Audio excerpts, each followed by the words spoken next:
Yonge Street has a dark secret, though. Hello friends, Amos here. Today's picture panel is going to be a view on Yonge Street facing north. I'm super happy with myself. I managed to get right back to where this photo was taken, so I was able to really recapture this scene. And we can see that the biggest changes are really just that the streetcar tracks are gone. That's a subway now. And like I said earlier, some of these flags just don't hang there anymore. We can see that many of the buildings are still here. So is Temperance Street, Richmond Street, and Queen Street. Today, Queen Street marks the beginning of the Eaton Centre, a big mall in Toronto. The facades of some of these old buildings disguise this parking garage. Yonge Street also has this Times Square knockoff, which features Toronto's first diagonal crosswalk, installed in the quaint old year of 2008. Toronto really doesn't like pedestrians. There's the Hockey Hall of Fame, the Tim Hortons Hockey Hall of Fame edition. This large inlay in the road at the very beginning, which proudly boasts that Yonge Street is the longest street in the world, something that people in Toronto are weirdly proud of. You see, in 1999, a brand new record was created just for Yonge Street. Longest street in the world, and it was awarded to Yonge Street because it was 1,896 kilometers long. Yonge Street has a dark secret, though. It's not actually 1,896 kilometers long. It's actually about 1,840 kilometers shorter than that. Yonge Street is 56 kilometers long. It ends in this field just north of Toronto and was actually never any longer than this. When Guinness learned about this, they quietly just kind of stopped printing the record, and today a similar record exists for the Pan American Highway, which also you can't drive the whole length of. There's also kind of this weird doubly thing going on up here, which I'm really not sure how you measure that.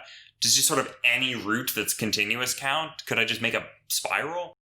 To learn about how a 56 kilometer long road won a world record for being 2,000 kilometers long, we need to learn about the King's Highways. In Ontario, provincial corridors get these numbers assigned to them. You see them in shields along the road or on crowns at exits. And these indicate paths, basically, that you can take. They aren't really mutually exclusive or even supposed to be a single street. They can even be continuous with each other. You see this often where there'll be multiple signs along the same stretch of road indicating that you're, in this case, both on the 401 and the Queen Elizabeth Way. And the longest one of these highways is Highway number 17, which goes all the way from Manitoba to Quebec. But it doesn't go through Toronto, so we're just not going to talk about it. The second longest one, though, connects Minnesota to Barrie, which, while that isn't Toronto, is kind of close. And actually, for a period from like 1962 to 1996, it did actually go all the way through Toronto and did even include a stretch of Yonge Street. Eventually, the idea that Yonge Street was Highway 11 caught on, and even though for most of the length of it, nobody would have ever called it Yonge Street and usually actually had another name for whatever Highway 11 was, the idea that Yonge Street was this super long road that reached all the way to Minnesota really caught on strong. Why not Highway 17? It's a provincial highway and is actually longer. Why not the Trans-Canada? That's got to be longer. Probably because neither of those go to Toronto, the only city that matters, or America, the only country that matters.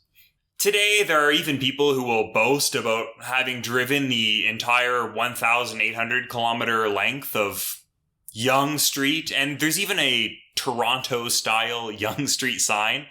You can see it installed here on Atwood Street, a totally unrelated east-west street running through Rainy River. Rainy River is the last town in the mythical 2,000 kilometer long version. So now you've learned the story of how a 56 kilometer long street won a world record for being almost 2,000 kilometers long, and some of the things that have changed since this photo was taken, and new buildings have been built and many of the old buildings have remained.